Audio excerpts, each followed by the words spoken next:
Maranhão acontece. Oferecimento Chevrolet. 7 novos lançamentos. Você tem que conhecer. E Colégio O Bom Pastor. 30 anos de compromisso com a educação. Presos militares que aparecem em vídeo de suposta formação de milícia em São Luís. TRE aprova pedido de tropas federais para as eleições de domingo. Medida foi solicitada pelos 2 candidatos à prefeitura da capital. Secretaria de Meio Ambiente tem 15 dias para apresentar laudos das condições de banho das praias de São Luís. Consumidores bons pagadores vão ter nome na lista do cadastro positivo. E ainda o aumento no número de veículos roubados recuperados pela polícia. Tudo isso e muito mais. Agora, no Maranhão acontece.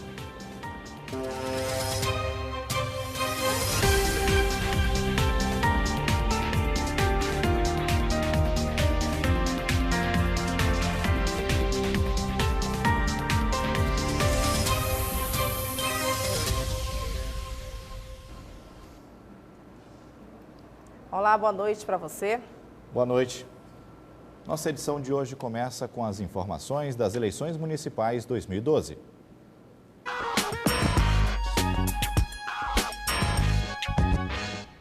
Seis militares foram presos administrativamente por conta de um vídeo divulgado na internet envolvendo policiais militares e bombeiros, reunidos para a criação de um suposto comitê militar de apoio à candidatura de Edivaldo Holanda Júnior.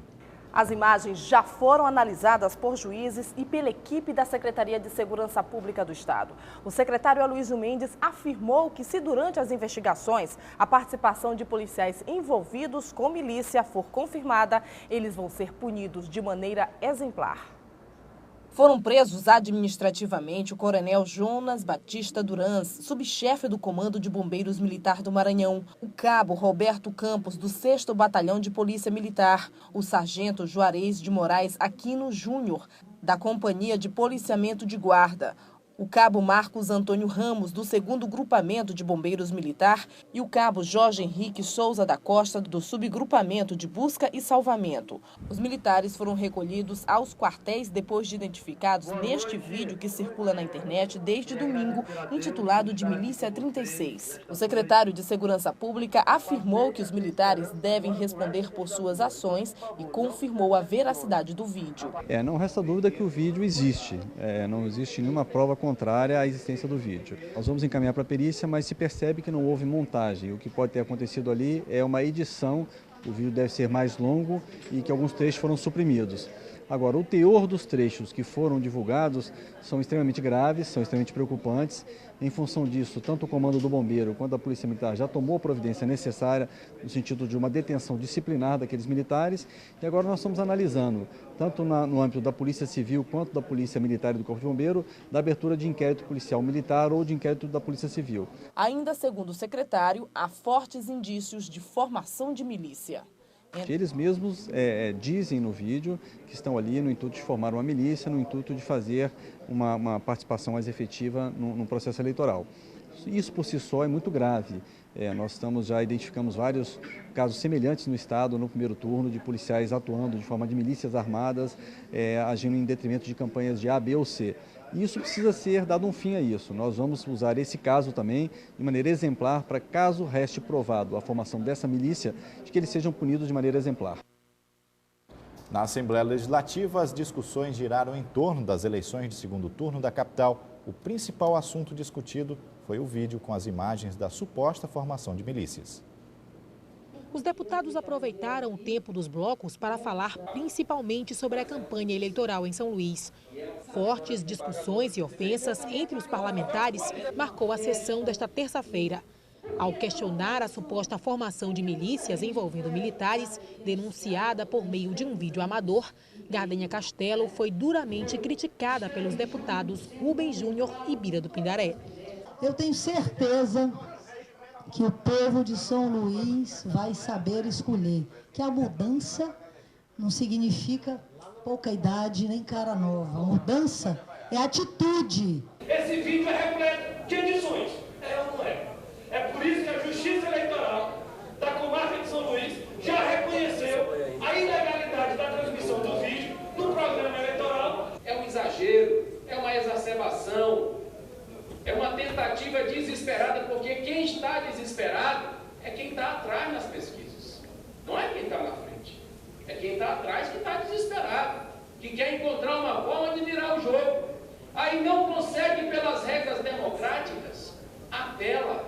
Em seguida, os deputados Otelino Neto e Marcelo Tavares também subiram à tribuna para atacar o candidato a prefeito pelo PSDB, João Castelo. A maioria defendeu o candidato Edivaldo Holanda Júnior, do PTC, alegando que o vídeo é uma montagem.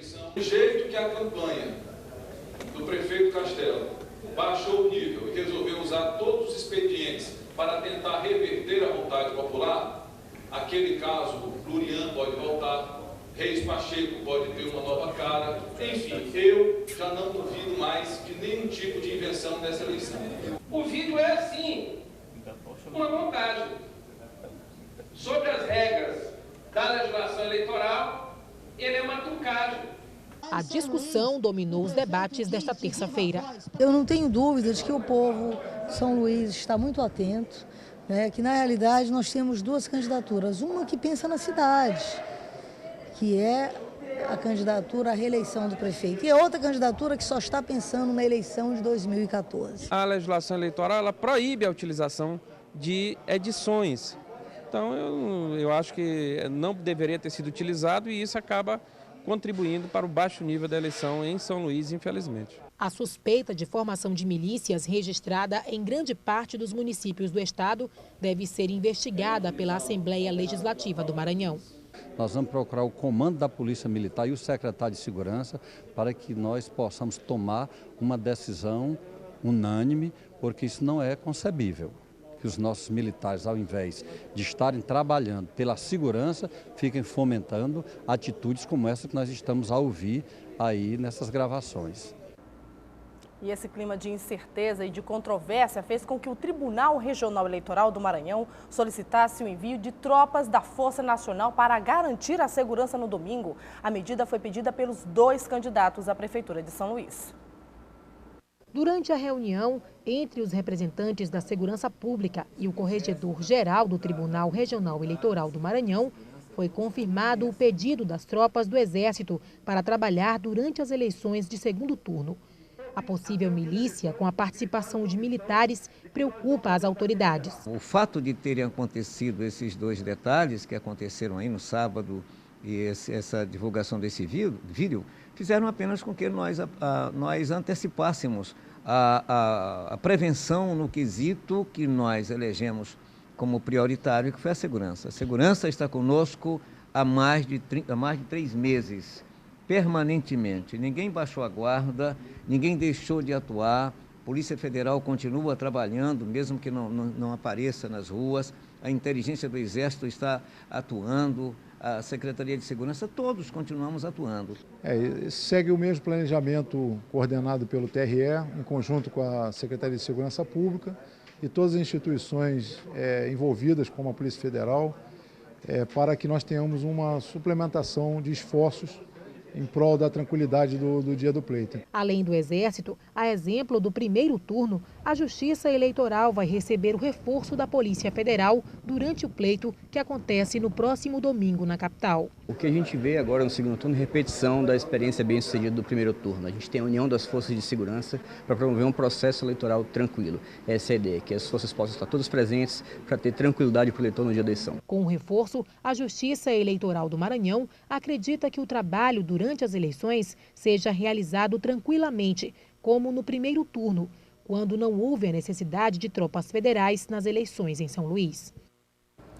Dados coletados em 12 anos revelam crescimento de mais de 300% na taxa de homicídios de jovens no estado. Categoria cadete da disputa do campeonato do kart mostra a corrida acirrada no kartódromo João Salem. Aconteceu no Maranhão. Segundo o mapa da violência contra jovens no Maranhão, o estado apresentou um crescimento de 385% na taxa de homicídios. O período analisado foi de 1999 até 2010. E os dados aumentam nas cidades do interior, com 463%. A divulgação da pesquisa fala também da alta taxa de extermínio no Brasil, contra pessoas jovens, negras, homens e pobres de periferia. As informações foram relatadas durante evento católico em comemoração ao Dia Nacional da Juventude. Na reta final do campeonato de kart da ilha, os pequenos da categoria cadete fizeram bonito e aprenderam muito bem com grandes nomes que adoram adrenalina, velocidade e aventura. O pequeno Henry Foster venceu a primeira etapa. Depois de mais 2 rodadas, Manuel Ribeiro ficou em primeiro, seguido de Henry Foster e Gerrinho Abrantes. E a gente está de volta daqui a pouco com as mudanças para o período eleitoral. E mais, Secretaria de Meio Ambiente tem 15 dias para apresentar laudos de condições de banho das praias de São Luís. É um instante só.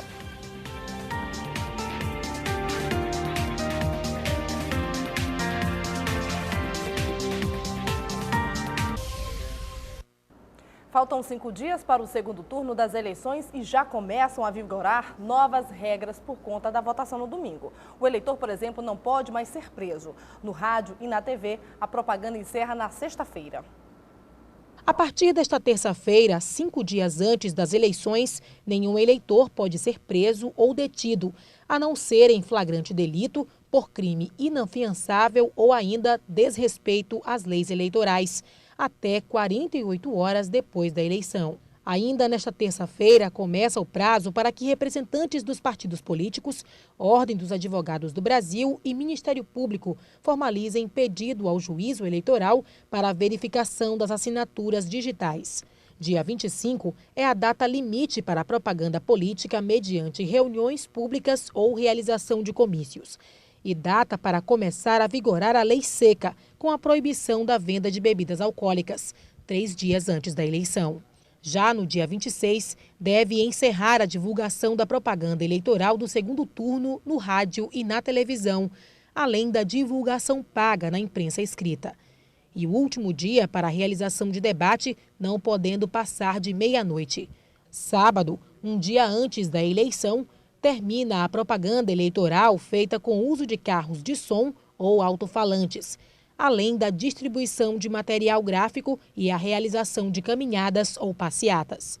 Tudo isso tem com o intuito de ir, primeiro, possibilitar à população que conheça amplamente os candidatos. E na reta final ir diminuindo isso gradativamente para que o dia da eleição seja um dia tranquilo e o eleitor possa conscientemente exercer a sua cidadania votando em quem entender que é melhor para a sua cidade. O TRE começou a lacrar as urnas e também já preparou o plano de logística e segurança. Segundo dados da Polícia Militar, apenas 21 ocorrências, número considerado pequeno, foram registradas durante o primeiro turno na região metropolitana de São Luís.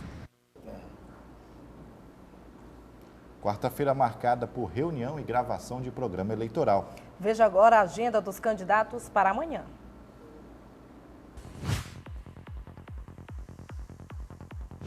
João Castelo grava programa eleitoral pela manhã e à tarde o candidato se reúne com lideranças da Vila Janaína e Riode. Pela noite se reúne com lideranças do Jardim América. Edivaldo Holanda Júnior, às 8 da manhã, tem reunião com coordenação da campanha. Às 10, grava programa de TV. E às 4 da tarde, participa de caravana nos bairros Coroado, João Paulo, Sacavém, Madrideus e Lira Belira. E hoje, Américo Azevedo Neto entrevista os 2 candidatos à vice-prefeitura de São Luís, Neto Evangelista e Roberto Rocha. O Avesso vai ao ar a partir das 9h15 da noite, aqui na TV Guará. Vale a pena você conferir. E ao contrário de São Luís, que espera o domingo para definir o prefeito da cidade, em Barreirinhas, o sociólogo Léo Costa foi eleito com 15.081 votos. O que representa 50,34% da votação. E é com o prefeito eleito, Léo Costa, que conversamos agora. Boa noite. Boa noite. É um prazer estar aqui. Obrigado. Uma eleição acirrada, cerca de 490 votos que o senhor teve à frente do outro candidato. Foi difícil? Foi difícil porque foi a luta do Davi contra o Golias. A luta de um filho da terra, com parcos recursos, mas conhecedor também da terra. Eu sou filho de Barreirinhas, eu nasci lá e já fui prefeito há 20 anos atrás, quando nós lançamos as sementes do turismo e também as sementes da ideia do desenvolvimento a partir da agricultura, a valorização da agricultura, a valorização dos recursos naturais. Então, a gente já conhece bastante a nossa terra. E a terra estava um pouco achatada, porque estava debaixo, vamos dizer assim, de uma dominação externa, exterior. E o nosso trabalho foi basicamente em 2 eixos. Convencer as oposições a marcharem unidas. E segundo, levantar a autoestima da terra, que nós poderíamos vencer o império. Nós poderíamos vencer, o Davi poderia vencer o Golias, e conseguimos. Agora, com relação ao seu trabalho que vai ser desenvolvido a partir de 2013, Barreirinhas é uma cidade grande, enfrenta um processo de evolução muito rápido e um dos problemas, apenas um dos problemas que eu posso citar aqui, a ocupação de grandes mansões à beira do Rio Preguiças. Isso é um problema a ser combatido na sua administração? Eu tenho uma visão particular sobre isto. O importante é que estas construções, elas não incidam sobre o rio. Por exemplo, esgoto. Que nenhuma gota de esgoto vá para o rio. Então, isso nós seremos rigorosos e nós seremos também bastante abertos e francos, né? E vamos buscar juntos com os proprietários e a comunidade resolver este problema. Aliás, todo o rio está ameaçado, porque nós temos um problema macro, que é o sistema de esgotos. O sistema de esgotos que faz com que muitas fossas terminem penetrando o lençol freático, e esse lençol freático vai bater no Rio Preguiça, além do despejo direto no Rio Preguiça. Mas esse não é o único problema em relação à infraestrutura. A gente sabe que a cidade ela é porta dos lençóis maranhenses e falta estrutura para atender os turistas que vão até lá? Eu costumo dizer que Barreirinhas é uma princesa que está mal vestida. Nós temos que dar à princesa a dignidade de princesa. Quais são as propostas? Primeiro, construir a partir do que existe uma nova cidade, tá certo? Com novos equipamentos. Não tem uma rodoviária, então o trânsito ficou caótico na cidade, né? Não tem ordenamento de trânsito, não tem o portal de entrada, decepciona, porque não há esse portal de entrada. O Morro da Ladeira, entende, as forças brutas da natureza com o desmatamento do morro, que era um monumento da minha infância, da infância da minha geração. Então, está sendo destruído e sem solução, mas tem solução técnica. Existe verba para realizar? Não tem verba, mas nós poderemos buscar essa verba. Porque Barreirinhas hoje é uma cidade que o governo federal, eu estive agora, já depois das eleições, com o ministro do Turismo, Gastão Vieira, ele muito interessado, muito sensível, para que a cidade se organize, ela se estruture, a cidade ela possa receber uma leva previsível de turistas que querem ir aos Lençóis a partir da Copa das Confederações de 2013 e a Copa do Mundo de 2014, e a cidade está com as suas artérias de penetração entupidas. A Estrada Barreirinhas-Tutóia, a Estrada Barreirinhas-Paulino Neves, a Estrada Barreirinhas-Santa Quitéria, a Estrada Barreirinhas-Urbano Santos, e os aeroportos também sem atividade. O senhor foi prefeito na década de 80, o que o senhor fez, ou então o que o senhor não fez naquela época, que o senhor faria agora? O que eu fiz? O que eu fiz foi projetar Barreirinhas como potência turística. Eu vi que o futuro de Barreirinhas e da região era o turismo, agora o turismo sustentável, tá certo? Então eu fiz um trabalho que eu considero um trabalho maravilhoso. Primeiro, um trabalho com muita sensibilidade social, dando aos agricultores e aos trabalhadores o sentido da dignidade de pertencer à cidade e que a cidade é uma cidade de todos, não é? Então, muita coisa. Eu sou considerado o introdutor da cultura da acerola, né, porque eu passei a ter uma visão da importância da agricultura no desenvolvimento de uma região. Então, o que eu não fiz na época é porque também não tinha apoio nenhum. Barreirinhas não tinha apoio, porque eu era de um partido de oposição, E como sou do PDT, eu sou amigo do Jackson Lago. Eu sou fundador do PDT com o Jackson Lago. Aliás, lá em Barreirinhas, a gente chama esses antigos de pedetistas de pé amarelo, porque fizeram a campanha do nada, andando a pé de aldeia em aldeia, de povoado em povoado. Por isso que os pés ficavam amarelos do barro. Então, eu sou o pedetista pé amarelo, com muito orgulho. Então, e sou um pedetista que, chegando ao governo municipal, na época, não aceitei sair do partido para o partido do governador de plantão, que é o hábito. Então, eu sofri muito. Mas veja, naquela época, Barreirinhas precisava desesperadamente do governo do Estado. Hoje, as relações estão mais equilibradas. O governo do Estado precisa de Barreirinhas, porque é um cartão postal do Maranhão. E esse cartão postal, ele tem que se apresentar bem como cartão postal. Então, nós vamos trabalhar em harmonia com o governo do Estado e trabalhar em harmonia com o governo federal. Nós queremos aqui agradecer a presença de Léo Costa, prefeito eleito do município de Barreirinhas, desejar boa sorte, que tudo dê certo nesse município. E visitem Barreirinhas, muitas vezes. É o que eu peço ao povo do Maranhão. Em vez de ir para o Caribe, vá para Barreirinhas, para os Lençóis. Nós vamos ajeitar a cidade e todo mundo vai ficar feliz com a nova Barreirinhas. Obrigado.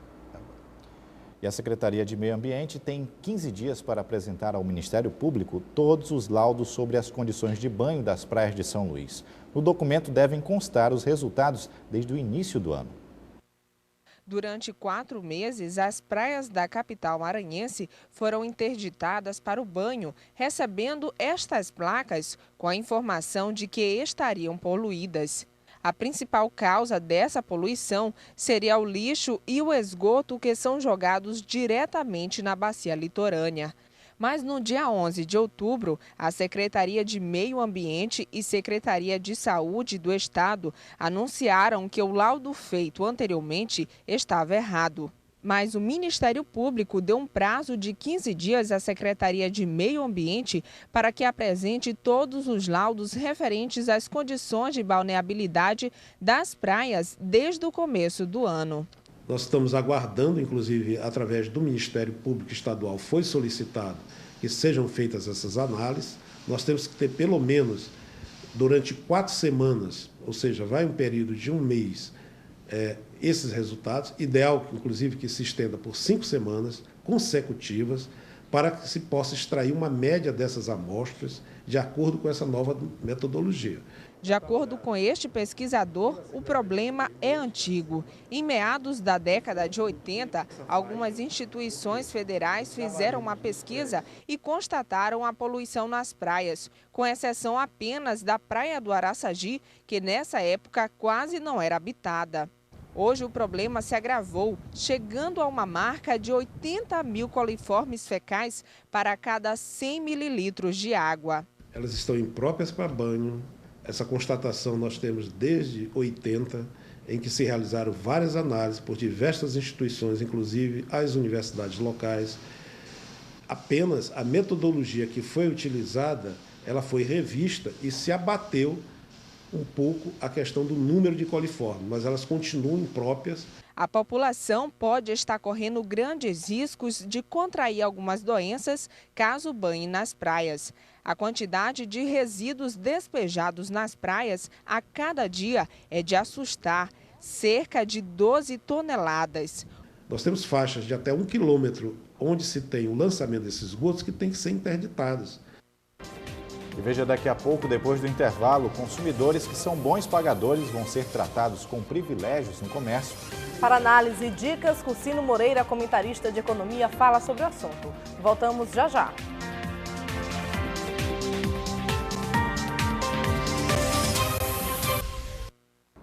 Depois de tanta cobrança aos maus pagadores, o consumidor que tem seu nome limpo e honra seus compromissos, agora vai contar com um cadastro positivo. A nova ferramenta para o comércio vai valer em 2013.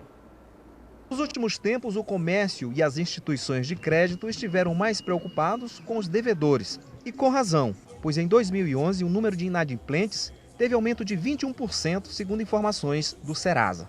Mas agora, os bons pagadores passam a ter sobre si os holofotes do mercado com a criação do cadastro positivo. O instrumento vai facilitar a vida de quem mantém as contas em dia. E por uma imposição do mercado, quem é bom pagador merece ser tratado diferente. O cadastro será bom tanto para quem vende como para quem compra, como explica o presidente da Federação das Câmaras de Dirigentes Lojistas do Maranhão, Alberto Nogueira.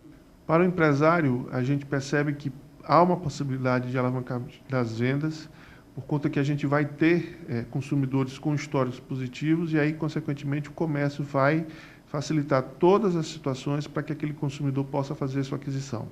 Por outro lado, o consumidor terá benefícios também porque pode, através desse histórico positivo, pleitear taxas de juros mais aquém, um alongamento no prazo, ou seja, benefícios melhores nessa concessão e nessa relação comercial que ele pleiteia. A regulamentação entra em vigor em 1º de janeiro de 2013, mas tem muita gente que ainda não sabe do cadastro positivo. Eu prefiro comprar à vista, guardar o dinheiro, né? E economizar um pouquinho e comprar à vista. Eu acho melhor chegar com dinheiro e comprar logo à vista, que não ficar devendo. Hoje, quando alguém deixa de pagar uma conta, pode ter o nome inscrito no cadastro restritivo de crédito, o famoso nome sujo, e deixar de realizar compras a prazos e empréstimos. O cadastro positivo faz o inverso. Ele melhora a imagem do consumidor junto ao comércio e às instituições de crédito.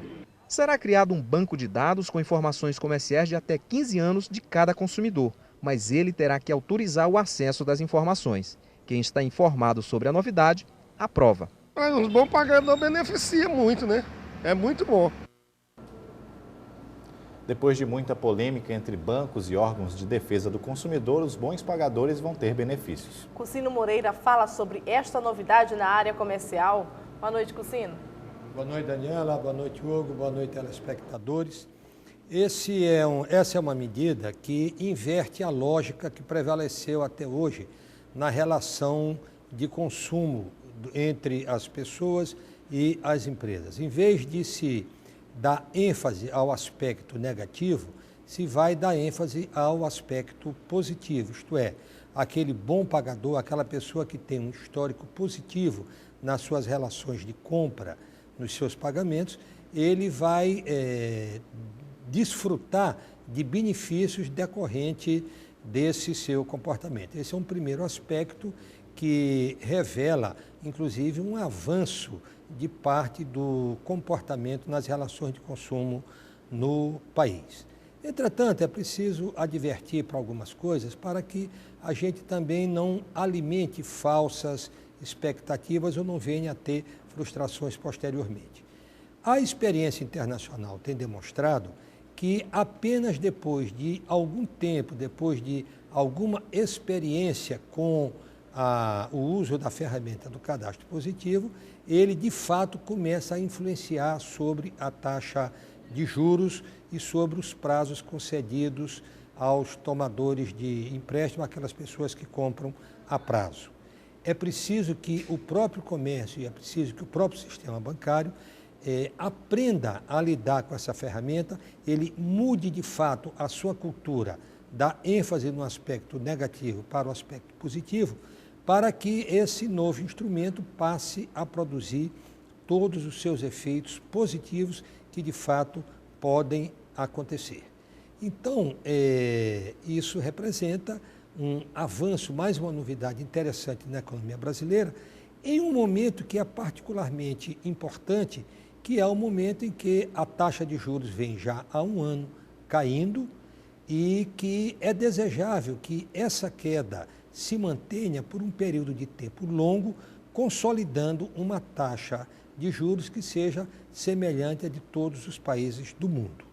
Então, é bem-vinda a regulamentação dessa lei, ela já tinha sido aprovada há um ano, o decreto que estabelece as normas saiu agora, embora ainda seja necessário mais uma medida agora de parte do Conselho Monetário Nacional, dando as regras para que os bancos possam utilizar essa ferramenta e principalmente dando as regras para a instalação das empresas que vão trabalhar esses bancos de dados. Para ter uma ideia, o capital mínimo exigido para as empresas que vão operar o cadastro positivo é de 20 milhões de reais. Então, é uma novidade bem-vinda e a economia brasileira só tem a comemorar, Hugo e Daniela, essa nova medida que vai entrar em vigor a partir de janeiro. Obrigado, Cucino. Boa noite. E no próximo bloco, aumenta quase 50% a recuperação de veículos roubados e furtados em São Luís. De janeiro a julho deste ano já foram localizados 191 carros e motocicletas. Os detalhes daqui a pouco.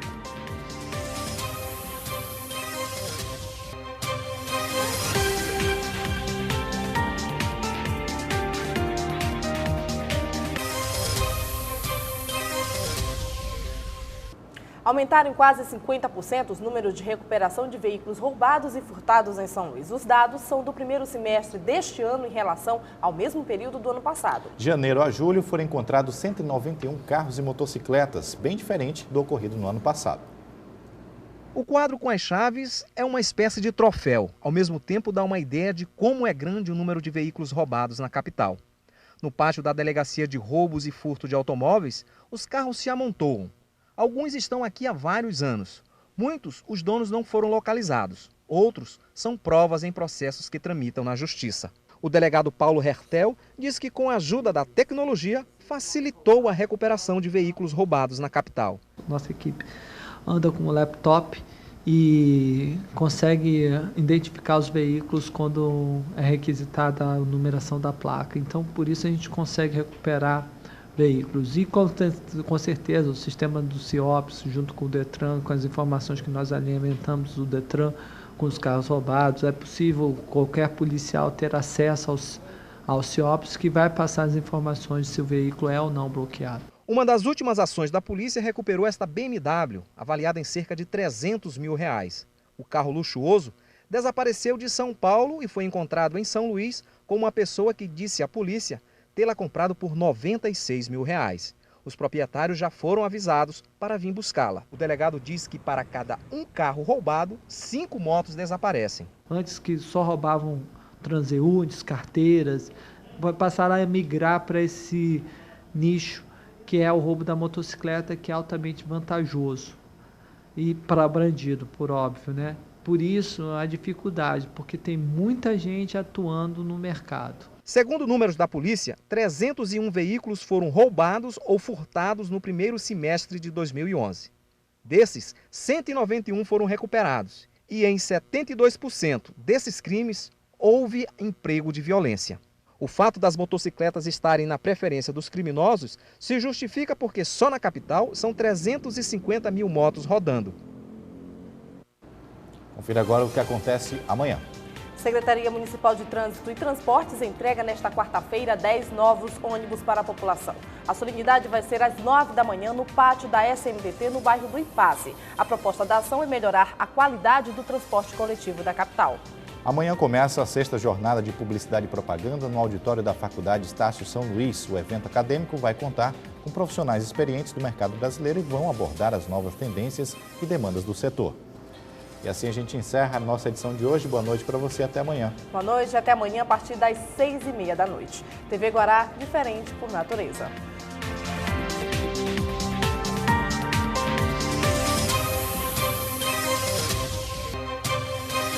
Maranhão acontece. Oferecimento Chevrolet. 7 novos lançamentos.